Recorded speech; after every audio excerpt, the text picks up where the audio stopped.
Assalamualaikum warahmatullahi wabarakatuh. Nama saya Nabila Saraswati Hakim.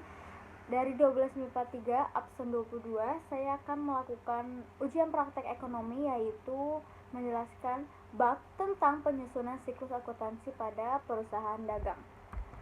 Nah, sebelum saya menjelaskan tentang bab yang saya akan jelaskan, secara garis besar, perusahaan dagang yaitu perusahaan yang kegiatan utamanya membeli dan menjual barang tanpa melakukan perubahan barang terhadap barang tersebut terlebih dahulu.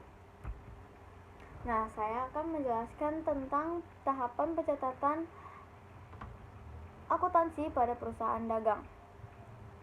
Nah, tahapan perusahaan dagang itu dibagi menjadi dua, yaitu ada jurnal khusus dan jurnal umum. Nah, jurnal khususnya yaitu jurnal untuk mencatat transaksi yang dikelompokkan sesuai jenisnya. Kalau jurnal umum, yaitu jurnal yang digunakan untuk mencatat semua transaksi yang terjadi pada perusahaan selama periode tertentu. Nah, jurnal khusus itu dibagi menjadi 4, yaitu ada jurnal pembelian, yaitu digunakan untuk mencatat seluruh pembelian secara kredit. Jurnal penjualan, jurnal yang digunakan untuk mencatat transaksi penjualan secara kredit. Jurnal penerimaan kas, yaitu mencatat semua transaksi penerimaan uang tunai. Jurnal pengeluaran kas, untuk mencatat seluruh transaksi pengeluaran uang tunai yang digunakan oleh perusahaan. Nah, saya akan menjelaskan tentang jurnal pembelian, tabel jurnal pembelian. Nah, di kolom 1 itu ada tanggal, yaitu digunakan untuk mencatat tanggal terjadinya transaksi. Di kolom 2 yaitu keterangan, digunakan untuk mencatat nama perusahaan, tempat pembelian atau nama pemasok.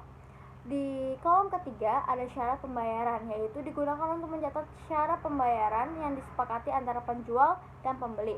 Di kolom keempat ada referensi. Nah, referensi ini digunakan untuk mencatat tanda nomor akun ketika jurnal telah diposting ke buku besar.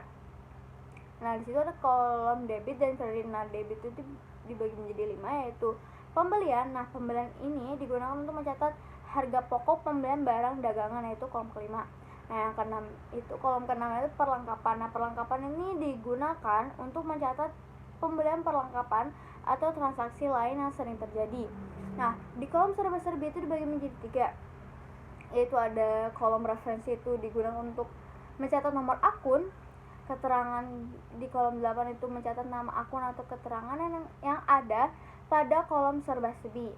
Nah, yang ke-9 itu ada kolom jumlah.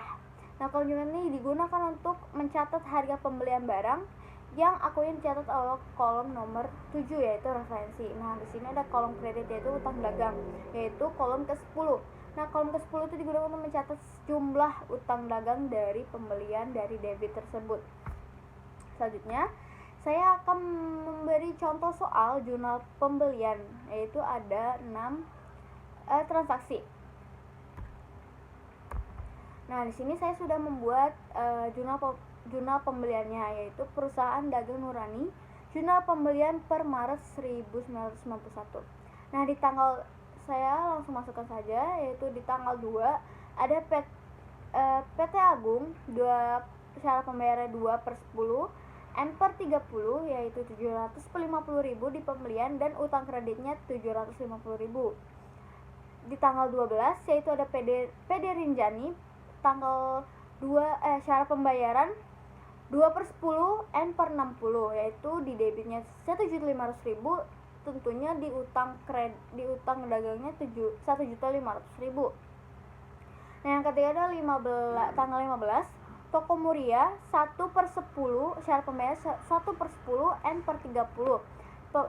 Pembeliannya ada 900.000 karena dia kredit menjadi utang dagang, yaitu 900.000. Nah, pembelian di debit dan kredit harus sama jumlahnya, jadinya total semuanya 3.150.000. Kenapa transaksi lain tidak dimasukkan? Karena